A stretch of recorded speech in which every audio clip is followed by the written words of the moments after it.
But it was right after the birth of my daughter, and she was about 6 months old, and we went in for a 6-month checkup, and she was fine, but the doctor noticed that I was thin and pale looking, and so she suggested I get a CBC, or a complete blood count. And so I didn't realize how fatigued and tired I was, apart from being a new mom. And I had ringing in my ear, I was dizzy, I was extremely tired, very fatigued. And so that was right when I was diagnosed. But I think there was also a bit of isolation, really, early on, that I really had to work hard to find a community and to find support. And I think that that's a little draining on an individual. So dealing with those things on a daily basis was quite challenging.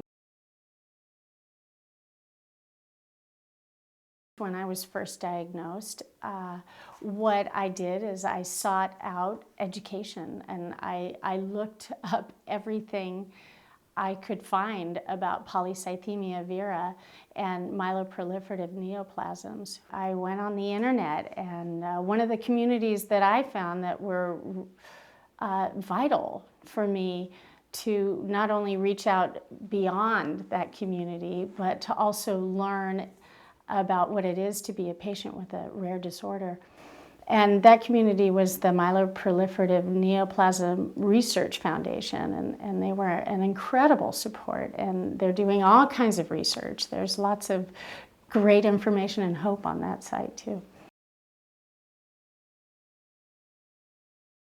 I would tell somebody who is newly diagnosed with a rare disorder or disease is to go out and find a really great doctor. I think that that's important. And then when you find a really great doctor, find another one, because you need a team. When I was initially diagnosed, I decided to do something to raise money for research, because I realized it was such a rare disease that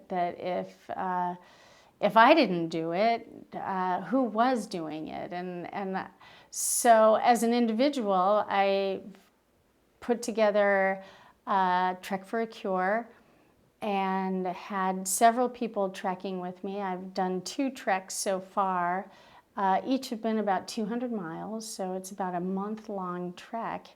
And as a result, we were able to raise close to $30,000 each trek, and all that money is going through via the MPN Research Foundation to individual research projects that are looking for drugs and new therapies for people with MPNs or myeloproliferative neoplasms.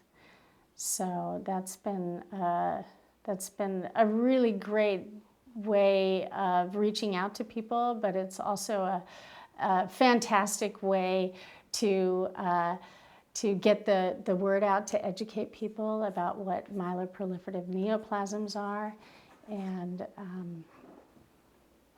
and the support was just incredible, really, across the country and all over the world, from patients and families of patients.